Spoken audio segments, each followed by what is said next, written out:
So then you jumped into sauteed stand-up, and you guys made shrimp and grits. Yeah, that was. And totally then Spencer and John Gasper also made shrimp and grits. That's right. Yes. And then you tried to make lemonade, which I'm still reeling. The way that do you remember the way that you tried to make lemonade? I think I literally threw the lemon in a blender. Yeah, you didn't. You put the rind in.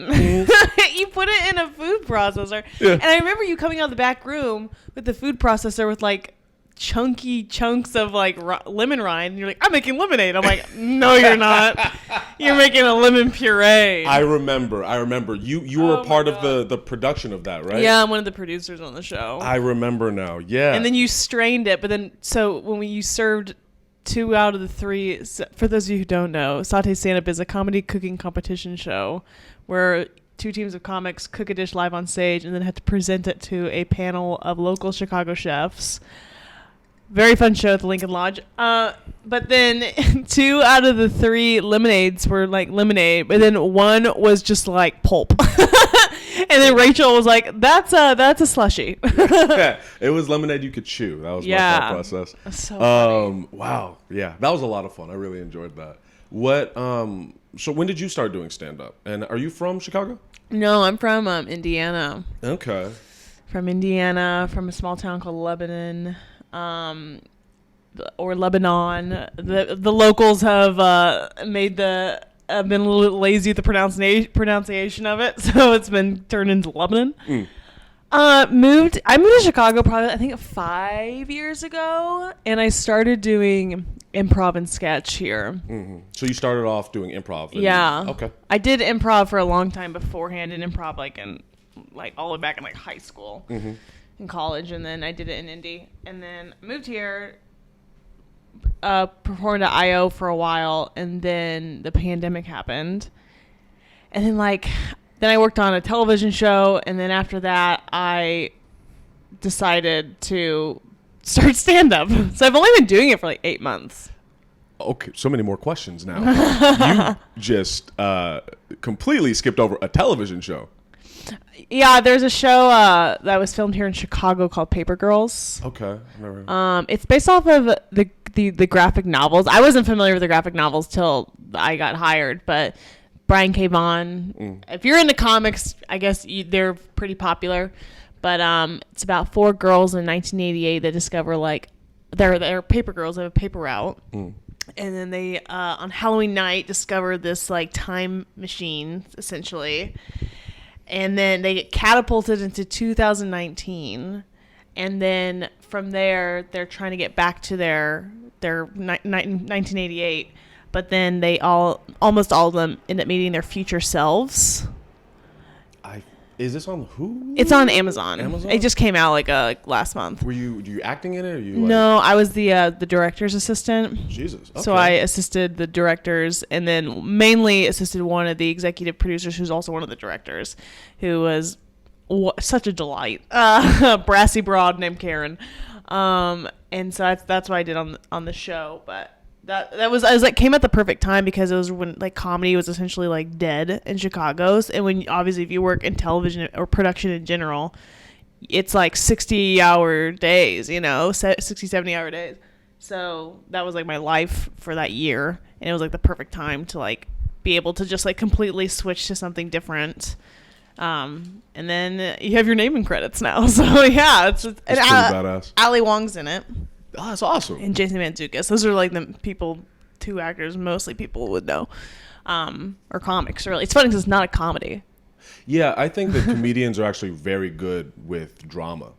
I think comics, because you have to be so natural, as time goes on, you have to be so natural on stage, that translates really well to drama. And that I think comedic timing also translates well to drama. Yeah. But you are new to stand-up. Yeah, relatively speaking, yeah. Why did you make the switch? I did improv for so long, and then I did sketch too, and I still love it. But for me, I used to help produce a stand-up show randomly. Do you know who Spark Tabor is? Mm-mm. He was a Chicago comic, but I think he moved. I think he's in Cincinnati. I may be wrong. Anyway.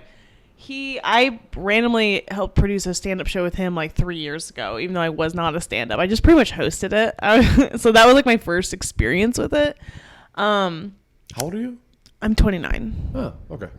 And then after like I was done with the show and everything, I was like, you know what? Like I've always wanted to do stand-up a little bit more seriously. And then I took a class at the Lincoln Lodge FemCom. FemCom. Yeah, it's like female identifying like comedians or really anyone that can take like a stand-up course. And I did that just kind of get my foot in the door, and then just kind of been rolling ever since. How do you like it? How is it feeling relative to improv? Because I did improv as well. Oh, yeah? Yeah, I did it for, I think, 10 years. Oh, my God. Wow. Yeah, and then I taught it in college. I was at the National Comedy Theater in San Diego. Hell yeah. So I did that, and I did start doing stand-up off and on when I was 18 throughout college. And there is definitely a different energy. Yeah, for what's it been like for you? It's been good. Like it's so funny to be in the stand-up community and then also have known and still like somewhat be in the improv community, because it's just two different energies, both like in their own pros and cons on both ends. Pros and cons. I was at the Annoyance last night. I did the mic there, and it was just so funny to see stand-ups amongst improvisers, because it's essentially like I equate improvisers to like they're like just hyped up theater kids. Yeah. I know that feeling. And which is not a bad thing. I am definitely like one of them, but there's a Kool-Aid in improv. Culty? Yeah, very culty. I mean, stand up too, but like I think because improv is so much more of like a communicative, is that a word? Like community driven, like group activity. Hive mind almost. The best improv groups need that. I think they need that culty feeling, because then you just understand each other a little better. Right. Yeah. You can do what seances? I don't know what they do. But so then I switched over to stand up because I wanted something more tangible. I wanted to actually have essentially a portfolio of work. Do you want to make stand up your career? I mean, don't we all? I guess not all of us, but I've spoken to some people who that's just something they like. Oh, really? Like just for fun? Yeah. Well, I'm working on being tactful with the way I speak. It more like, have you ever met somebody who thinks they want to do something but don't really want to do the thing? Yeah, like put in like the actual effort. Yeah. You know when you meet someone that's like, yeah, I think I want to maybe do this for you. Oh yeah. And it's like then you don't. If you don't say like, I want to do this, I don't really take that serious. Yeah. Personally. But I've met people that, they just seem to enjoy it. I think I've digressed. What were you saying? I think we're saying like what for people who have, like if I wanted to do this as a career, Right. So the goal is stand-up comic. That would be like a writer or something. Like I have always loved. I mean, hints with the improv. I was also a theater kid, so just anything in comedy and performance I've done since I was like 15.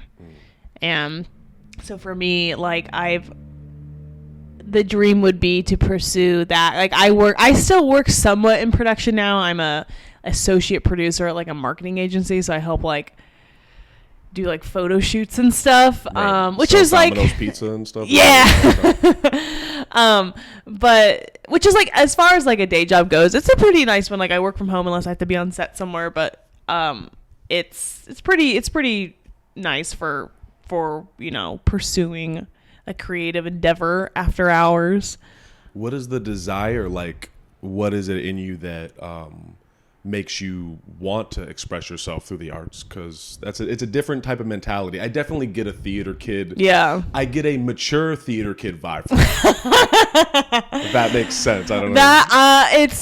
That could be taken so many ways, but I understand. I give off a little like unhinged energy, but in a contained way. Yeah. Where I was in theater as well, and yeah, and I get that too. You give me like Hamlet vibes. That's a big compliment. Thank you. Yeah, when I was in theater in high school, though, I was not at all poised. I was hyper as shit. Like I was all over the place. I think also with theater, like it just since it taps into such like personal desires and like ambitions. I don't know. There's something. It's very vulnerable to like perform and also perform a character that may be going through, you know, whatever it is. So it's like when you are in such like a vulnerable art form, that intent, like that in turn makes you like, I don't know, like latch onto it, like this is my life. Yeah. So what was the spark initially to get into theater and performing?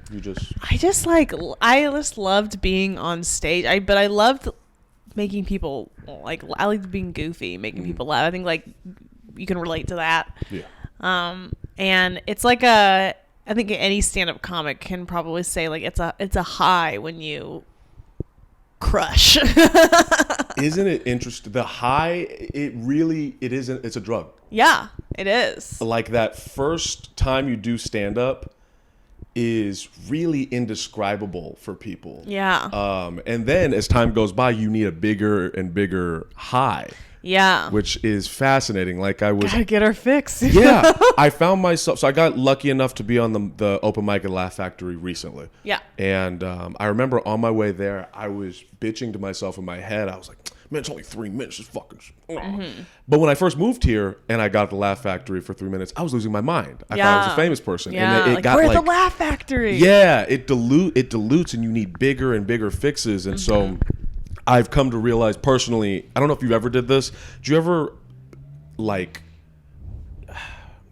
you defined yourself? I defined myself as a comedian, not a person. Yeah. And I wrapped up all of my self-esteem within that. And I realized through the pandemic and the quarantine, like, oh, that's super unhealthy. And that's going to lead to you wanting to kill yourself. And so, like, I've been trying to do other, with these pictures and everything, other projects that feel my soul while also pursuing this. Yeah, and that also just makes you like more of like a multi-dimensional person. That's the one thing I remember in improv, like when I was going through IO classes, like it's so easy to get wrapped up in the eat, sleep, and breathe, like being in that theater. But like if you don't go out and experience things or like pursue of other interests, like that's going to reflect in your performance and your writing. Like you're not going to be as interesting. There's only so much shit you can write about, you have to go experience it in order to like be able to speak to it. I feel that 100%. Yeah. I was gonna say, so you took a class that was female centric for stand. What was that like? I'd actually never heard of that. What was that like? It was great. Like, I think a lot of, I don't know, I mean, I don't want to speak for everyone, but I think a lot of like female comics, maybe when they're first starting out, it can be a little intimidating to walk into an open mic and it just be like dude fest, like dick joke, dick joke, dick joke. And then you get up there and you're like, well, here's my vag joke. And like, I've definitely been in like mics where like, I think we can all relate to this on some level, but like I've done shows where like the jokes a lot of my jokes are centered around being a woman and being queer and all that. And hell yeah. I raised my hand. High fives. And I have a question. Yes. Queer. I know that queer could mean a lot of different things. What is, if you don't mind me asking? Yeah, I'm bisexual. Okay. So I dip into it all, honey. I dip into it all. Right. But so a lot of my material, at least like my earlier jokes too, started from there because that's like the thing that was most prevalent like on my mind, and it's like it's something that's easier to speak to.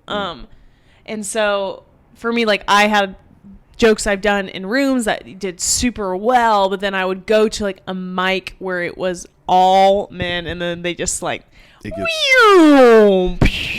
you do a joke, I'd imagine doing a joke about bisexuality in front of a group of open mic young men, it almost, what's the word? Do you feel like it becomes fetishized, or?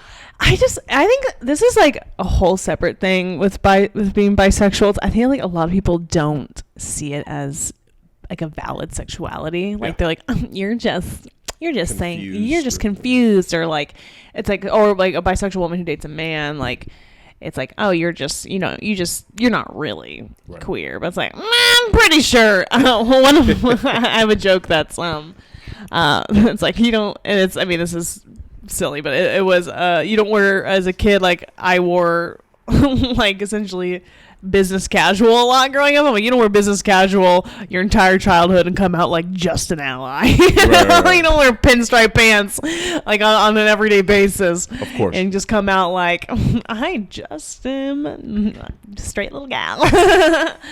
But not that clothing equates to sexuality, blah blah blah. But anyway, Yeah. but yeah, so it's interesting sometimes being in those rooms. But I think, like, I don't know, I think I've had pretty good experience so far in the stand-up community. But yeah, it's I mean, it's interesting because I've been part of the improv community so heavily, and now I'm more in the stand-up community. It's interesting to kind of like compare and contrast what it was like in each community, and yet I face very similar struggles. Please which tell I me. I can give you context if you'd like. Yes, please. So where to even start? So yeah, did improv for 10 years and then came out here, and I've been talking to comics, and I've talked to two or three improvisers. Mm-hmm. And let's say, I can tell you my perspective, and I can tell you most of the comedians' perspectives so far, and I would separate the two. So the comedians in general do not seem to like the improvisers. Yeah. Which is weird, because like the other way around, improvisers don't like give a fuck either yeah, way. they're like, whatever, you're stand up. There's like a visceral distaste for the improvisers, and then specifically from black comedians, and then for my own personal experiences, I'm how do I put this? Going through you've had trauma. Right? You know. Oh yeah, honey. I am going through a process of realizing, understanding my trauma from where I was from.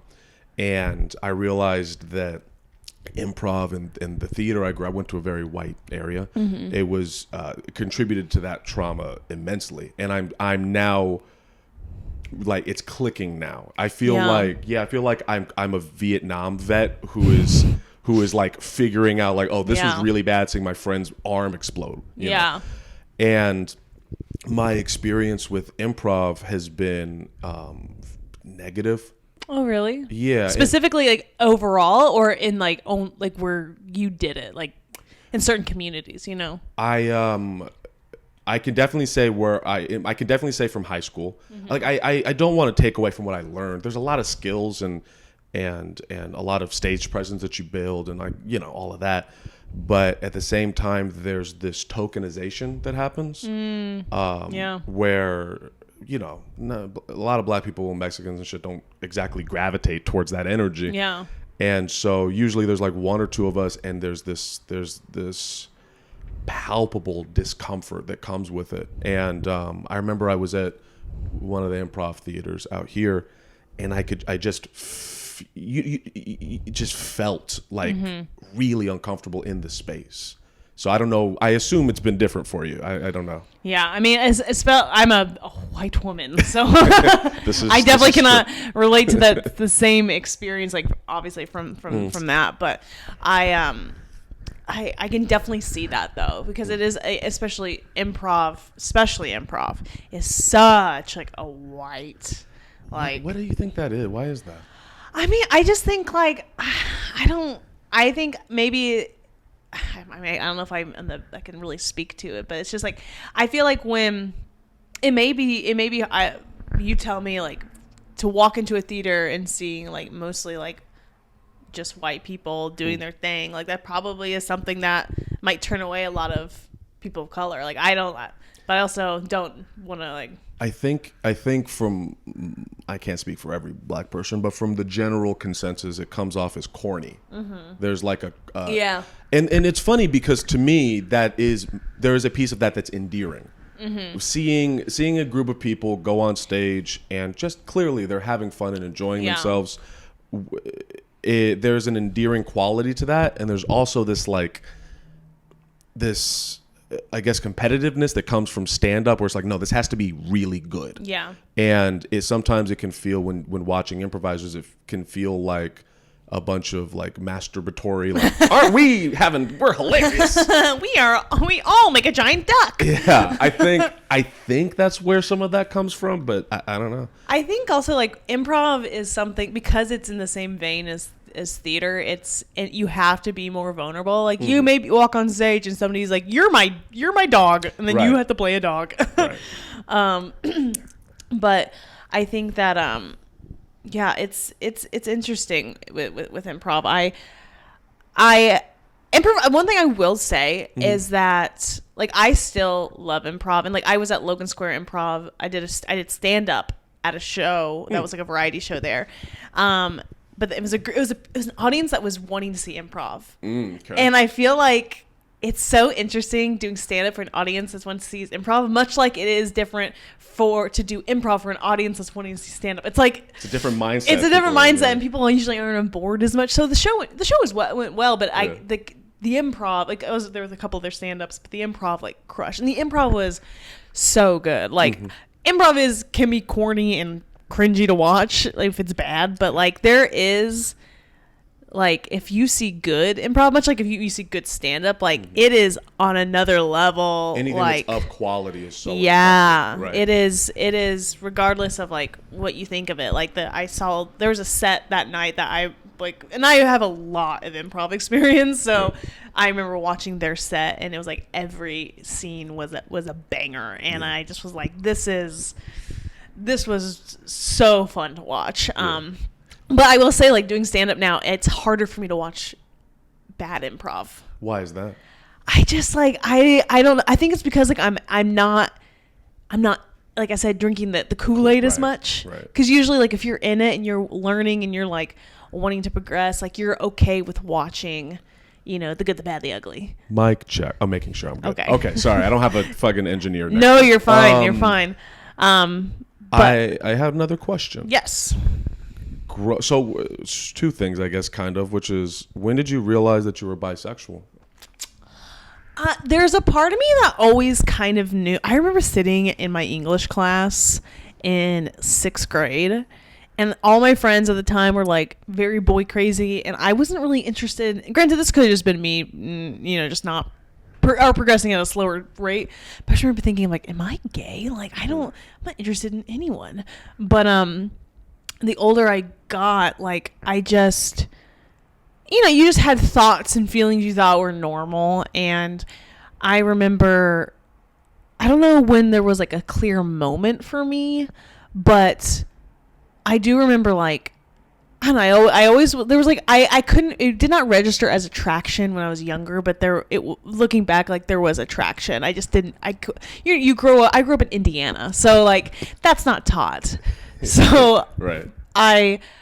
It was probably when I was like right after, I remember being in college and being at a college party, getting drunk. And then I remember like one of my friends who was an improviser, who's a woman, we're like, let's kiss, like, you know, like drunkenly kiss. And then we made out, and then for the longest time I was like, yeah, the best kisser I ever kissed was a woman. Isn't that silly? Yeah. I was like, yeah, I was the best person I've ever kissed, like they're the best kisser, and I like just did not even click. And and then I graduated, and I remember turning on, like, when I had Bumble was pretty new, and I remember turning women on. And then I remember matching with somebody and then being just like too scared to How does that work? Because in Bumble, ladies go first? It's like, I think, yeah, it's anyone. It's like for the women, like anyone can message. Oh, okay. But and then it was like kind of like just a slow realization as I got older. And I remember I was in a long-term relationship in college, or not in college, here in Chicago with a man, and I had a lot of like attraction issues, and I did not know why, because I still am attracted to men, but I'm attracted to them, I think, in a different way than I am to women. But and so that was an issue in our relationship, and I kind of like realized after like going to therapy I'm like, maybe there's something more here. And then once I accepted it, I was like, oh, okay. Yeah. Yeah. Oh yeah. And then dating like more women and whatnot. So it feels good to be able to like kind of understand those feelings that you had, and then being confident about it, because like a lot of people, like I'm very like straight passing, like people don't. Is that a thing? Straight pass? Yeah. Okay. Yeah, like I would say like you like there are people you look at and you're like, oh, like I mean, you don't want to assume anyone's sexuality, I guess, but there are people you look at and like, you look gay. Seem pretty gay. Yeah. You seem pretty gay. Yeah, so that's, I feel like I answered the question. Yeah, was it, I mean, is Indiana as aggressive towards homosexuality as I'd imagined it? I mean, I feel like Indianapolis is a pretty like blue dot, but I went to high school in Lebanon, Indiana, which is a very small conservative town. And I remember there were only like 2 gay people in our out. Yeah. And one of them wasn't even out, but it was, you knew. Or there's 3 actually, but both boys, girls. There are two that were boys. They didn't come out till later. And then there was one girl who was a lesbian who was out. And I think I feel like I'm pretty sure I'm not making this up in my head, but the girl, she wanted to wear a suit to prom. Jesus Christ. All right. I'm mentally preparing for the stupidity that's coming. I know. Yeah. And I think our school said she couldn't. And somehow that got her on Ellen. The fuck? Really? I know, like there was like a story. This is a recovered memory happening right now, and I may be absolutely wrong. Okay. But I'll have to look that up later. But I'm pretty sure like our school's like, you can't wear a suit to prom, and she's like, I'm gonna fucking wear a suit to prom. Yeah. And then somehow like some story, it got out, and then I think they were on Ellen or something.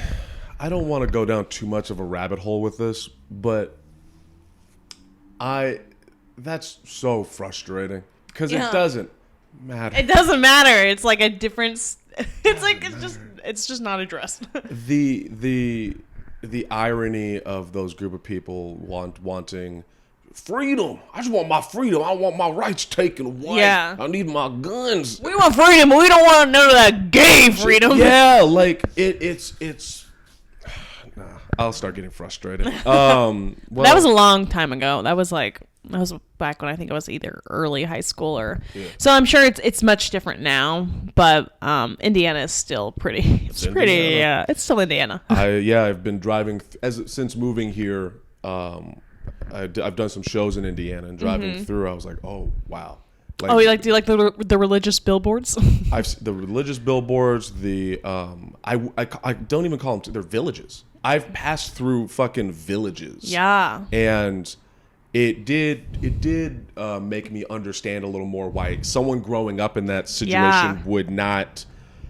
There's something that really makes you well-rounded when you travel and see other people. Living in a city and living around other people, you have a better understanding that you're not the center of the universe. Yeah. And I think those people, their world is.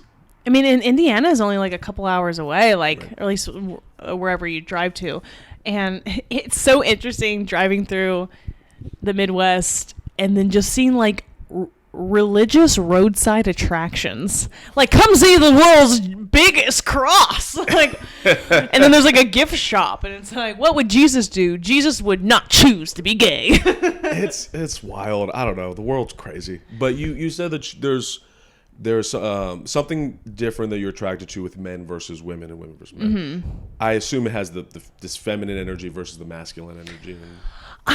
It's interesting because like at this like phase of my life, like I identify being bisexual. That might very well change. That might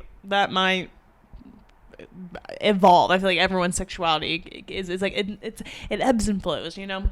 But for me, right at this point in time, I am more physically attracted to women and being around women. But with men, like I can see like a conventionally attractive man, but not feel anything towards them.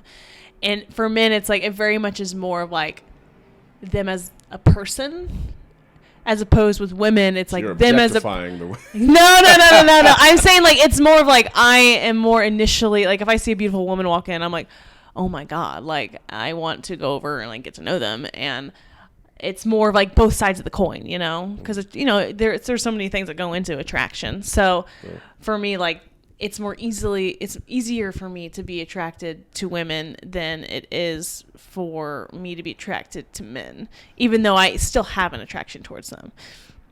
I think that makes sense. Yes, I'm like, am I problematic? I think it's like you were saying, it's ever evolving and changing. Yeah, and for me, it's like, it's hard. It's like it's harder for me to become. It takes more effort on the man side for me to become attracted to them. Do you think that's because we're dangerous? Do you think there's an element to that? There's maybe a little side of will they murder me? my ex turned out to be a lesbian, and that's what I'm saying. I'm like, I don't know. I may just be gay. She's always. I've always been like, since I've known her for like 10 years, and when I first met her, there's always this little piece of me that's like, you really like rugby, and no, she turned out to be a lesbian, and as I was helping her through that process the way I could to the best of my ability, and I was asking her like, you know, when she started to go out on dates and shit, like what was the difference and all that, and one of the things she said was like, immediately felt safer. Oh yeah. And I get that. I get that.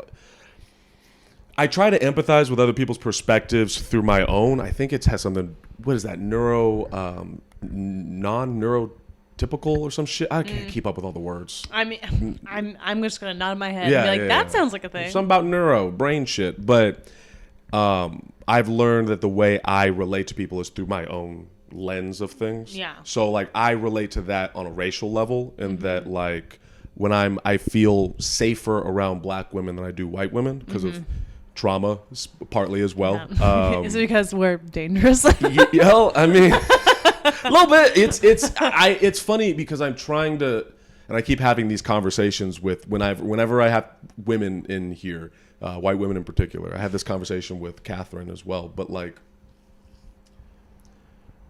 there is a mutual danger that we both experience in this room together that I don't think gets acknowledged. Like on one hand, you're coming to, I'm not a stranger, but like you don't know me. I assume you airdropped your location to somebody at some point, which is very fair if you did. But like you don't know me. I'm a man. I'm bigger than you, and I understand there's a danger in that. And I have very traumatic experiences with white women, and that have put me in danger, and there's a history of danger that comes with that for black men, and trying to find a mutual respect is what my goal is in that way. I've digressed again. What was it? What the fuck are we talking about? We're relating to like what masculine, feminine, dating. Yeah. It's all Oh, that's right. I'd imagine you feel safer with women, at least initially. Yeah. That's what it is. Yeah, for sure. Like I pretty much like I on dating apps, I pretty much only have been like matching and messaging and going out with women. And it can be confusing because sometimes you're like, is this a date or are we just friends? Yeah. And there've been times where like I've like that day went really well. Then I get up and then they text me like, hey, I just think we're better off as friends. But like I will say every date I've been on with a woman or even like, or just the women that I have dated, it's always ended positively. That's obviously not like everyone's experience. Like they're definitely like it can go either way. But I've just ended in a mature fashion. Yeah, like I've never like it's all like every woman that I've ever gone out with or dated it's always been very like mature, and they've been very like communicative with like their feelings and their intent. And sometimes like with men, you just like don't know their intent. Like some men they'll say anything. Yeah. They'll say anything. Yeah. For that punani, you know? Yeah, I can't disagree with you there.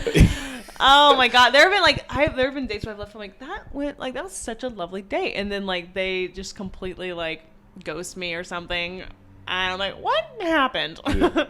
It's the mind of a dude, especially younger, is an interesting thing. Like, so you see my trans flag. I am not trans. But I'm attracted to trans women, and I'm working on not fetishizing. I fucking hate saying that word. It's so hard. But I've been learning a lot about the trans perspective and whatnot. And I remember I was listening to a video. There was a trans man, so a woman that became a man, and getting it.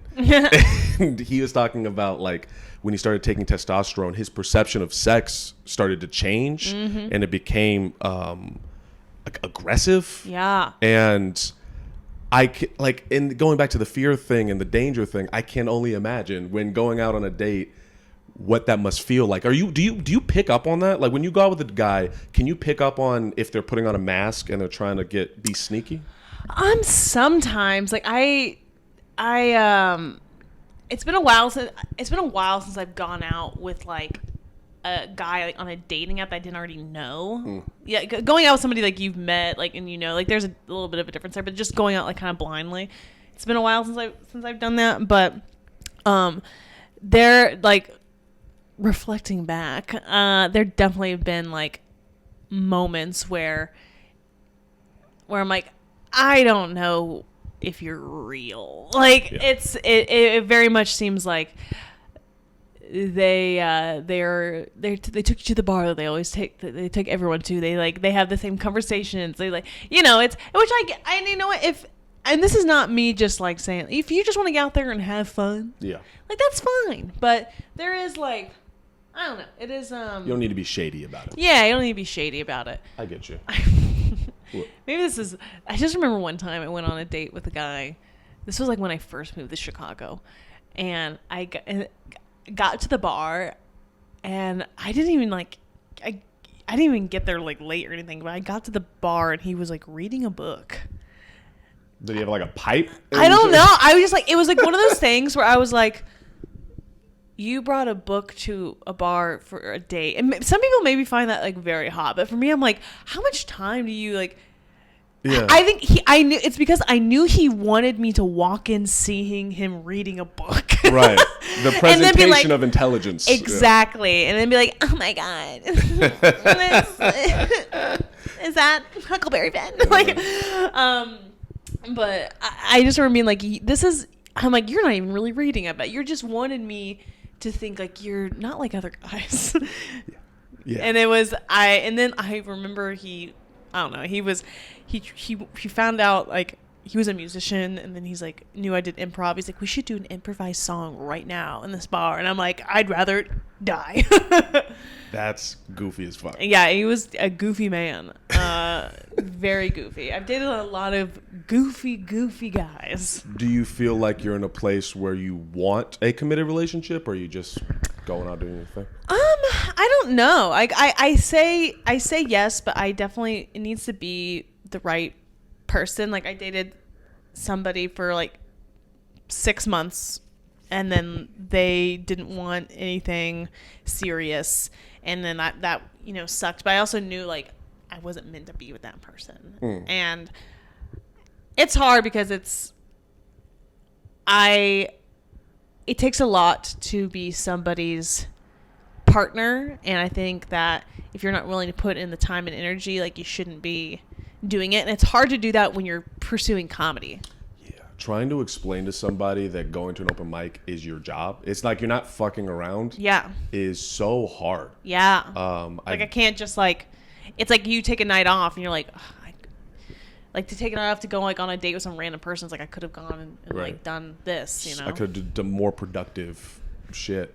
It's and I think I'm in a place now where I want to be able to have a healthy relationship. Like I think I finally have moved past the womanizing part in my life. I really hope. I really fucking hope.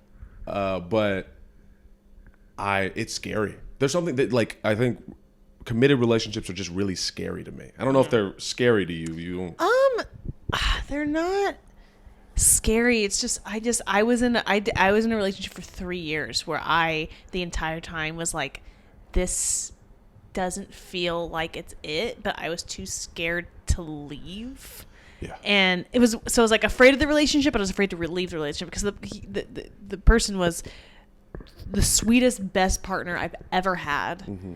And I was like, why wouldn't I want this?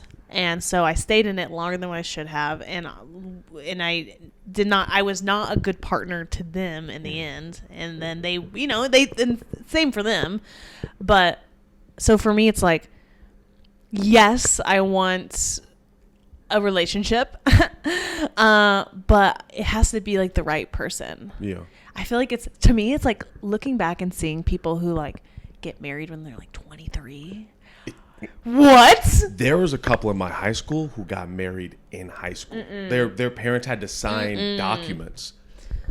The dumbest. I think they're still together, and no shade if y'all listen to this one day, maybe, but talk shit. Dumb, fucking stupid. Like, well, it's like you just change so much, and you can say that for whatever period in your life, but God, I firmly believe, like, do not get married before you're 30.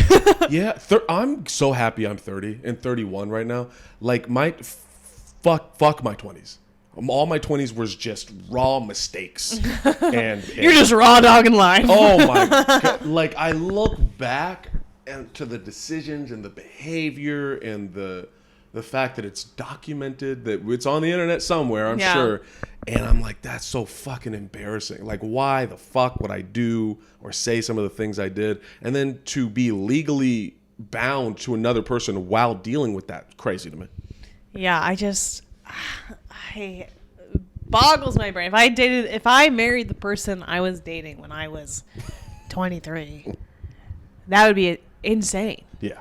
Not a smart move. I remember the only time I was ever asked to be in a wedding. Okay. I was in college. My best friend at the time was engaged, and I was going to be the maid of honor in her wedding. And then she left her fiance for my boyfriend. All right, let's break this down. So how long did you know this traitor bitch?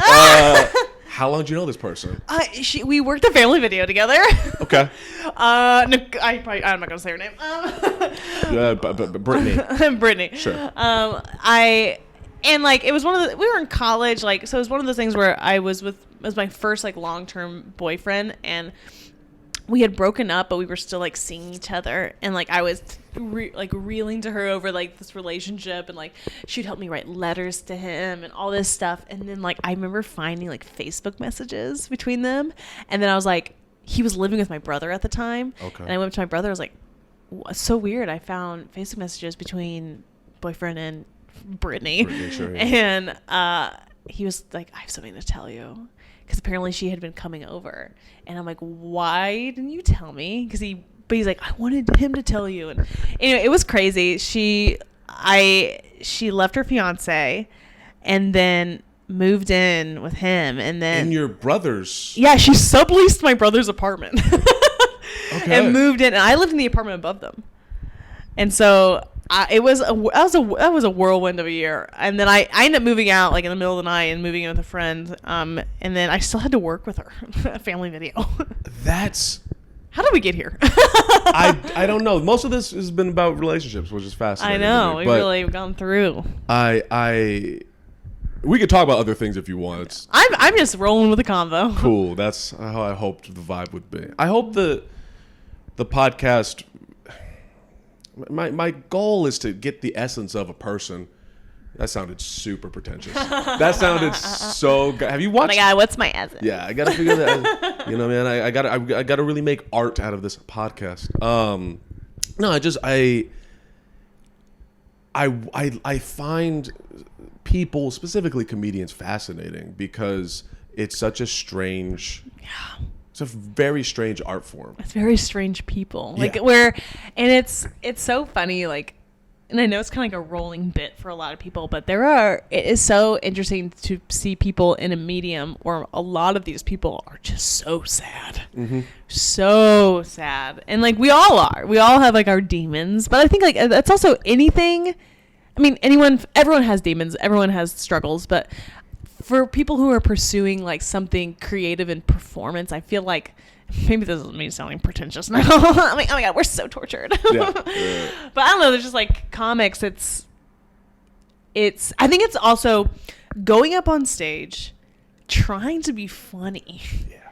And then like it hitting and getting that high, or you bombing, and it's like it is hills and valleys. There's not like it's not like a straight line. Like it's high, the highs are high and the lows are low. Yes. Because to try to go up and make people laugh. You're trying to force somebody to have an involuntary reaction. Exactly. That's it's like you want your hit rate to be good, and sometimes like it is, and sometimes it's not. It's really, yeah. It's crazy, and it's like that whole tortured artist thing. I used to subscribe to that, which is so stupid again in retrospect.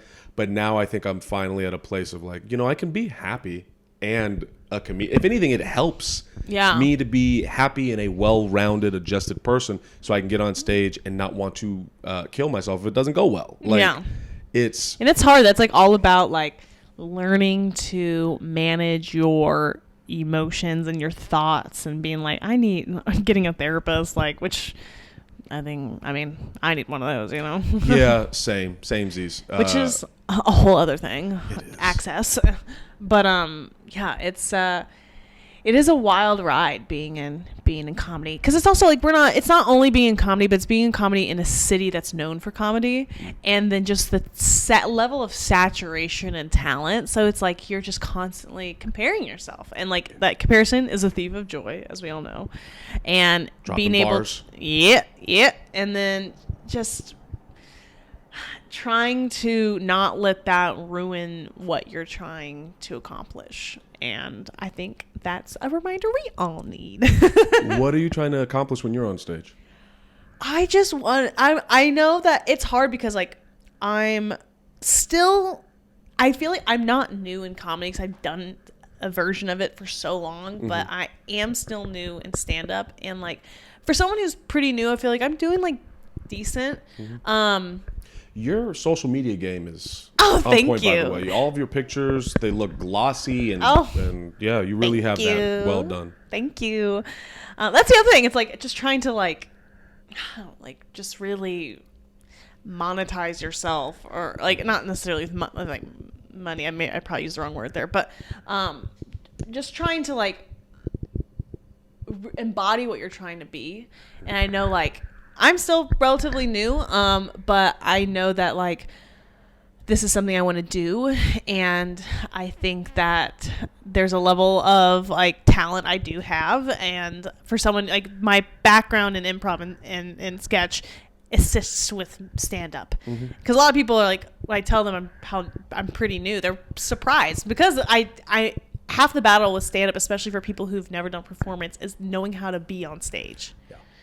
There's a quick pet peeve I have when people leave the mic stand right in front of them. Yeah. Sorry, continue. No worries. And like, and that's, everyone has like their taste, like their different tastes in what they like watching. Like I know I'm probably not everyone's cup of tea. I'm for the general energy that I'm giving right now, it's kind of how I am, Granted, I am drinking a cold brew right now, so that's I'm a little wired. I'm a little wired. But I've been just trying to, do the thing, and I forget where I was going with this, but the process of stand up is, to me, so unique in that the only way to practice it is in front of people. Do you play an instrument? I played like trumpet in middle school, but I could not play it now. Well, like learning just, I love music, play bass, and I'm making an album actually, which I'm excited about. But like you can sit in your room and practice and fuck up all you want and nobody sees it. The idea of getting on stage for 3 to 5 minutes to learn how to do this art form that's incredibly difficult is so it's ballsy and stupid at the same time. I don't know where you're at in your comedy journey. You said a year in. Yeah, I'm at 9 months. 9 months. Yeah. Okay, so almost a now year. that's September. I think that, and I'm by no means a professional or anything, but it is interesting when you get to a point where you can start working on specific skills. Yeah. Do you feel, I don't know, do you do that? Do you work on specific skills, or what goes on in your head when you... Yeah, like I'm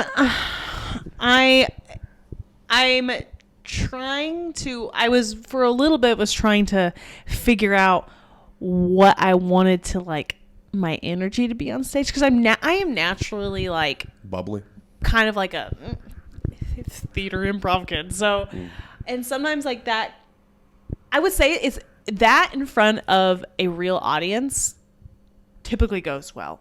But that in front of open mics sometimes does not.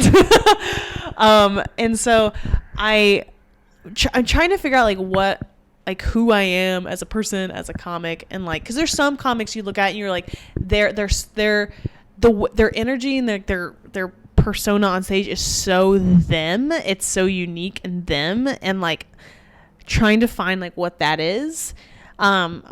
That's something, and then also, like, just being more religious with intentional writing, because a lot of, like, for me, like, a lot of it's like, oh, I just think of it and then I, like, write it down and then you know, make jokes based off of, like, when it comes to me, but trying to be better about, like, okay, no, I'm going to sit down, deciding to create art, like, and then I feel like that's the thing I think I need to work on. Like, I have some good jokes, and, like, I'm happy with where I am right now. I mean, we always want more. You're always going to be like, well, this person's ahead of me, this, blah, blah, blah.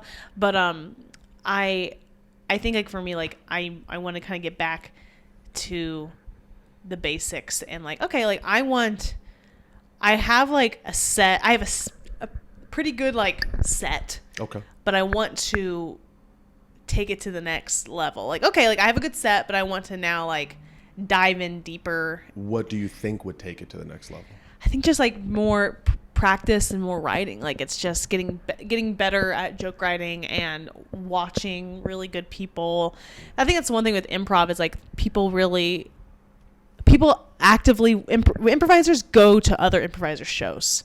Do they? Yeah, like, improvisers support other improvisers, at least from my experience in Chicago. But I feel like sometimes with stand-ups, and maybe I'm wrong, but, like, it's a lone wolf art form. Yeah, people don't usually go to other shows as much unless, like, it's like, I want to be on that show, you know? And so I feel like with improvisers, a lot of it is like, oh, I just really want to see this group perform. And I feel like I've learned a lot by watching, like, people I admire in the community and be like, damn, like, I want to get to that level where you're, like, that polished on stage and, like, your jokes hit that hard. And I have some people in the scene that I feel that way about. I assume you don't frequent the South Side or, like, black mics often? I went to, this one wasn't on the South Side, but there was one mic that I went to, the What a Jerk mic. Yeah. I think OJ runs that. Was that his name? OJ Lamont. Yeah. I did the Take a Shot mic. Oh no, I did the Take a Shot, like, showcase or something. Yeah. And or maybe it was the mic. I forget. Oh, it was the mic. And then he came up to me afterwards. He's like, "You were really great. Like, you should come to my mic." And so I was like, "Yeah." So I came to it, and this was, like, when I was pretty new still, newer, and he's so sweet.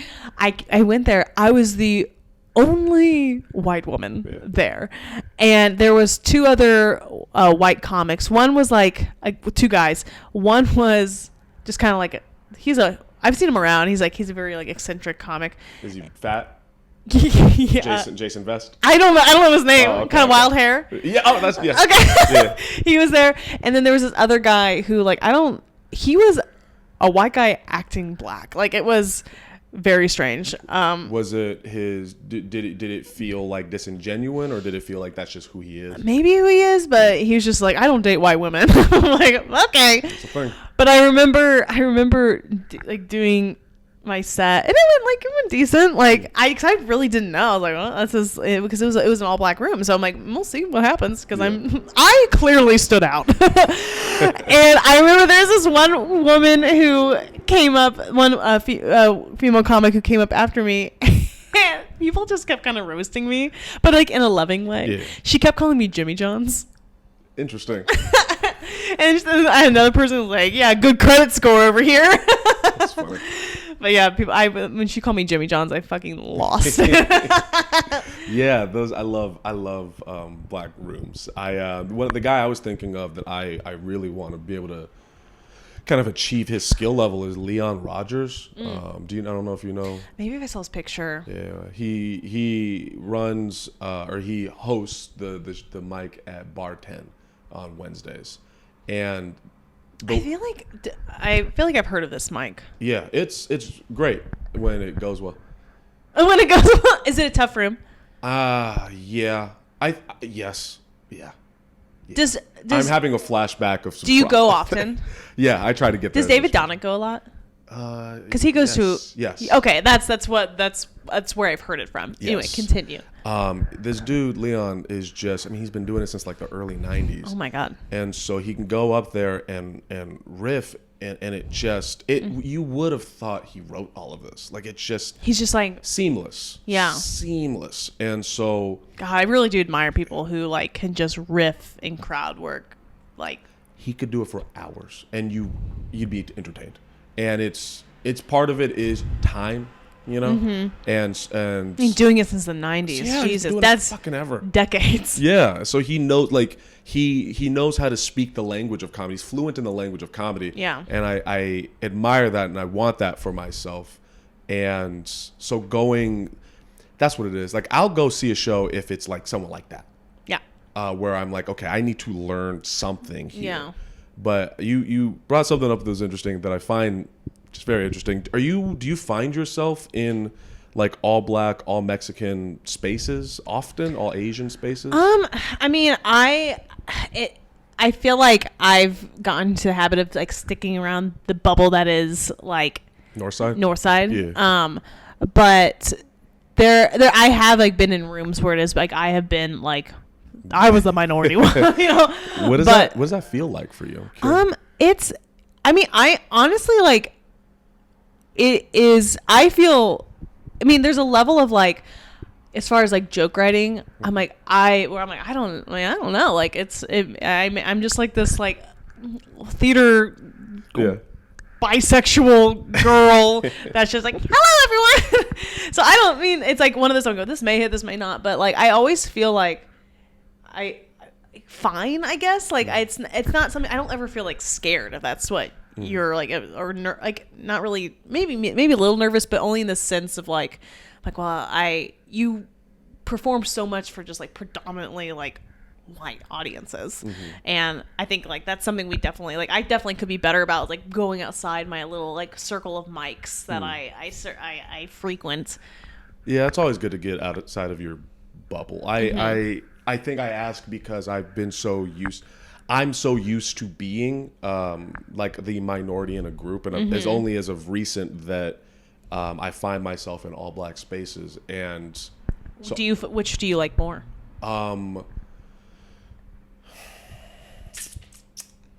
That's going to be an interesting question. It's an interesting answer, right? Which is, when something isn't necessarily healthy for you, but it's what you're used to. So there's almost a comfort in discomfort. That's what white spaces feel like to me. It feels like I know what this is because I've experienced this my whole life, and it is not at all healthy and at times very dangerous. I actually have a story for you. I think also those spaces are where like you're fed like this is where the opportunities are. Yeah, and I feel like that can be unfair, probably, I would assume. Yeah, it's frustrating and it's alienating. But then with black spaces, and this is a threshold I've passed very recently, which feels amazing. I know we haven't talked much about me. I'm sure we'll talk more in life, but I am going through a lot of transformation in a positive way. You went through a metamorphosis? Oh, yeah. Hillary Duff album? Circa what, 2003, 2005? Speaking of Great white album, shit. by the way. Phenomenal hit song. No skips. No skips. I'm gonna need to listen to some Hillary Duff after this. But when I'm in black spaces, as of very recent, I finally feel comfortable. Like I would go when I moved out here. When I would go to black spaces, there was this discomfort. There was an immediate warmth, almost like a familial feeling. Yeah. And I did feel safer, but I was uncomfortable in that this isn't a space I've been normally around, so I had to adjust. Do you ever feel like you have to adjust your jokes based on the room that you're in? I used to, and then going to black spaces, I've learned what I love so much about the South Side and black rooms is the focus on authenticity. I think in North Side, people focus on writing. It's very interesting to see. Interesting, yeah. In the North Side, you can get on stage with a notebook, look at the notebook, and say, "Okay, ba joke." Yeah. Ba joke. Ooh, You that's. cannot do that in the black room. Will they like fire shots at you? They'll Like in the sense where like they're like heckling you on stage because you have your notebook. It's more honestly, from my experience, it's more crushing silence, where Because they see it as unprofessional, probably. not even unprofessional, just not you. Yeah. It's black rooms really can pick up on if you're not confident and if you're not being yourself. If you're being fake, they will not fuck with you. And there's stuff that you don't even realize you're being fake about. Like when I first moved out here and I would go to these rooms, I didn't have an understanding of myself in a way that I didn't even realize. And those rooms do not pander. They don't give pity laughs. It is like do or die. You got to earn it. You have to earn it, and it's hard. It's harder, but it's more satisfying. And I've learned so much about myself. I'm actually I feel whole, and I don't think I ever felt whole before. I actually thought this is gonna be dour, but growing up, I thought to myself, "Oh, it is impossible to be happy. I don't think I'm ever gonna be happy." And I'm finally in a place where my general. Obviously, you have ups and downs, but like, I'm generally. Like your baseline is good. My baseline is actually good for the first time, and I think part of that is finally being in black spaces with people that support me. That's awesome. Thank you. And the experience I had recently.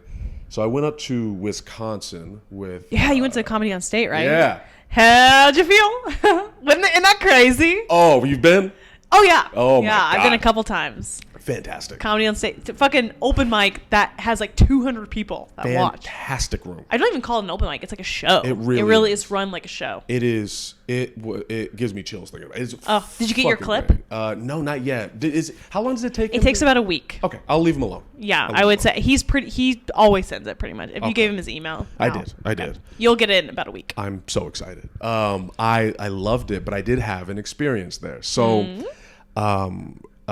you know Rachel Hall? Oh yeah. Okay, Yeah, so- because you guys had sauteed. Yes. Yeah. The fuck. Yes. Full circle, baby. It goes full circle. She's so fucking funny. God, She's she is fantastic. so funny. So she was in the back watching, and I was doing my thing, and we got off. We discussed, every time you do shows with your comedy buddies, you're like, okay, well, what was good, what was bad, whatever. I was talking to her about how when I was on stage, at least initially, I got this wave of negative energy. I could feel this fight or flight that was going on. When you walked on stage, you said? Yeah, when I got on stage. Like the moment? Because I looked out and I could see everybody. Yeah. And it's a big fucking room. Big and Wisconsin-y. Oh, yeah. Yeah. And the room or the demographic, they look like people that I grew up with. And that is traumatizing because people I grew up with, from my perspective, are dangerous. And so I just got this, I didn't get a good vibe or whatever. And I did my set. I did really well. It was all good. Did you feel like when you were watching the other comics, was it like, this is a weird room, or was that like a singular feeling when you were on stage? It was a racial thing. So there was 3 black comics, including myself. There was a guy, Rachel, then me. And the guy... Did he go before you or after? He went before both of us. And this is a thing amongst the black community. I don't know how you'd feel about this, but it feels like we all need to take accountability for each other because one of us represents all of us. Yeah. He set the tone where he did well, got laughs, but he set this tone of like, I date white women. Yeah. And it had this shuck and jive thing going on. And I don't play that. I don't do that. And so when I got up there, it felt a little like he had set this tone. And if I don't match this tone, I'm going to scare them almost. Yeah. But I got off, we talked about it, and she was like, oh, I got the exact opposite thing. And what I think is clicking is she was focused on the women's reaction to me, and I was focused on the men's. Ooh. And a little bit about me, I don't perceive myself as attractive. I grew up in being black is perceived as ugly. People fuck with your hair. You say that you're dark, but you don't, yada, yada, yada. So I don't perceive myself as attractive. You are. Thank you. You can't see it, folks, but yes. what a handsome man. Oh, my God. Thank you. So what I think happened and what I'm starting to click about the past is I think that the women seemed to be attracted to me. And so they were invested and interested, but the men feel like that's threatening, and so I think I was getting this negative energy from them. And were you talking about like dating? No, I got on. I just got on stage and talked about like childhood and rap and shit. I wasn't even talking about that stuff. Did you get 3 minutes or 4? 3. So it wasn't even long enough to sink into it, but I could just. I was focused on that negative energy because of survival. Yeah. And she was, focused on the positive energy because she wasn't in survival mode. And it's something I'm trying to figure out. I'm trying to figure out, like, is that a consistent thing? Do women gel more with me than the men do? And how can I get the men more on my side? Yeah. I've just completely ranted on stuff. I don't know what we're talking about anymore. Well, I mean, I get that, though, as far as, like, performing. Because I feel like if I'm in a room of women, always, I consistently do well in front of women, but I mean, I feel like this is just female women in comedy in general. Like, you have to, with some men, not all men, some men, all men, you have to like work harder to prove that you're funny. Please elaborate. Well, this is not like. This is like a lot online. I mean, like, I posted some clips, and then just like the men that comment on them are just like unfunny, and it's like, no. I think it's an issue that a lot of like women face, especially online. It's just bigoted men just like only finding other men funny, and like that's been like I've had dudes that I've grown up with that have like said that, like, oh, I don't find women funny. Right. It's like, okay, well, you're stupid. Brain no work. Where do you think that comes from? Misogyny. Okay. Yeah, that's fair.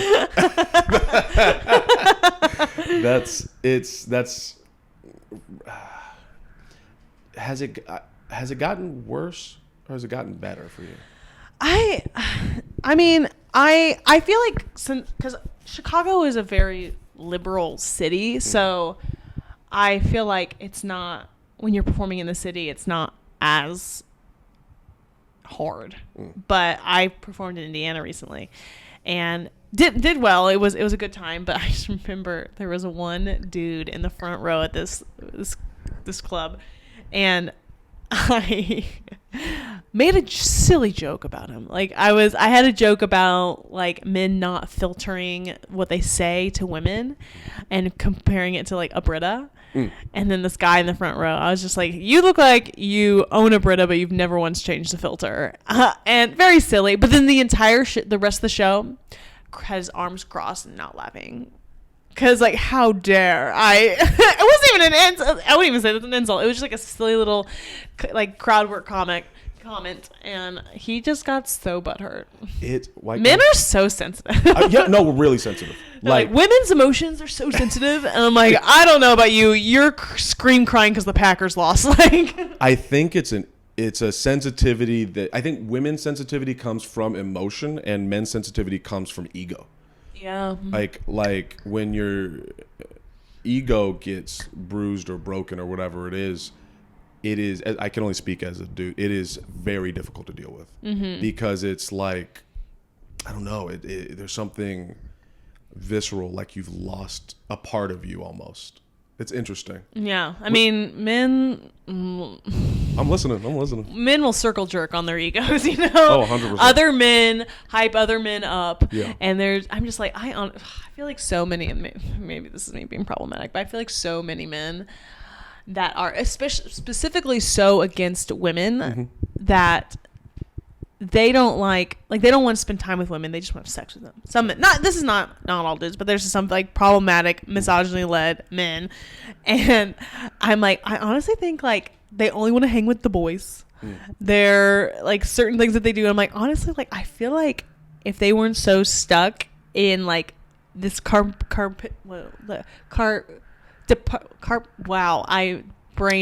diem? No, like a compartmentalize. Oh my god, we got there.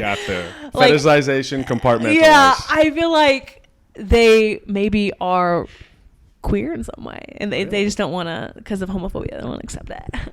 Do you? Oh man, I don't even know where to get in with this. I don't know what a winding road we're on. This is the podcast. if you have anybody, by the way, that you would suggest do this, that you think would fit whatever this format is, please tell them to message me. But that's something I would love to hear more about, this perception of men and our fragility or our egos or our, I guess, hidden queerness, whatever it is. Like, what is your I just think that like we were raised in a very heterosexual society where it's like man pursues woman and man marry, and then you can only be either you're attracted to men, you're attracted to women, or you maybe you're attracted to both, bisexuals. Right. But I feel like sexuality is such a spectrum that I feel like, because I feel like especially in comedy, like the amount of bisexual women that are on stage talking about it, like I can see how some people are like, there's no way there's this many bisexual women. But I think like there are probably just as many bisexual men, but because of this like internalized homophobia, like they don't want to ever like open that door. And like I feel like for men who say that they're bisexual, like that is like a little, it's seen as more taboo, radical. Like it's like how, like I was having a conversation with a friend on the phone the other day who's like, she's like lives in Indiana and whatnot, and she's like, I don't know if I could date a bisexual man. I'm like, she knows I'm bisexual. I'm like, why is that? She's like, I just don't think that I would like it. Like it was like her internalized homophobia that she didn't realize she was saying. It is perceived as like you lose a bit of your masculinity. Yeah, which is strange to me. Yeah, I think we're all a little gay. Yeah, just a little bit. I think the harder you're like, I'm not fucking gay. I think the harder you're that, the more you are. Oh, 100%. You just don't want the closet door see through, honey. It's a glass. Knock knock. It's so like, I don't know, the internalized homophobia stuff is interesting to me in that I don't condone it, but I understand it because I also have it and do it. Yeah. Like my whole process with the trans shit has been interesting. Like perceiving is that this will be an interesting little question. If a man is, let's say if a man is with a trans woman or a woman is with a trans man, is there a level of homosexuality in that? I mean, that is LGBT trans is in that community. I think that is a queer relationship, but I think if you yourself, I don't know if I'm the best person to respond to that.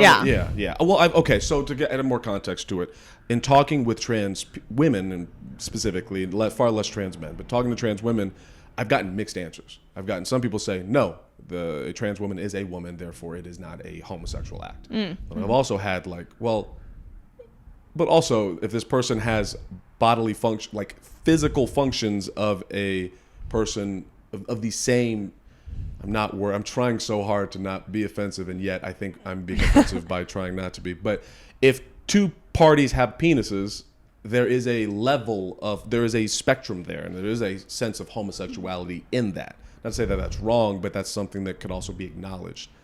So I don't have answers, and I think I'm just rambling again. Yeah, I think it just comes down to, like, for me, I'm like, I can't, like, I'm not trans, so it's right. I feel like it's whatever they personally identify. Even that, though, by saying you're not trans, there's an implication like that trans is different from being a cisgender woman, right? Like do you know what I'm saying? Yeah. So I don't know. We're gonna go in circles here and eventually cancel ourselves. But usually I do this about an hour. We're about an hour 15. Are you down to take this picture? Yeah. Okay, let's do it. What a way to end. Yeah.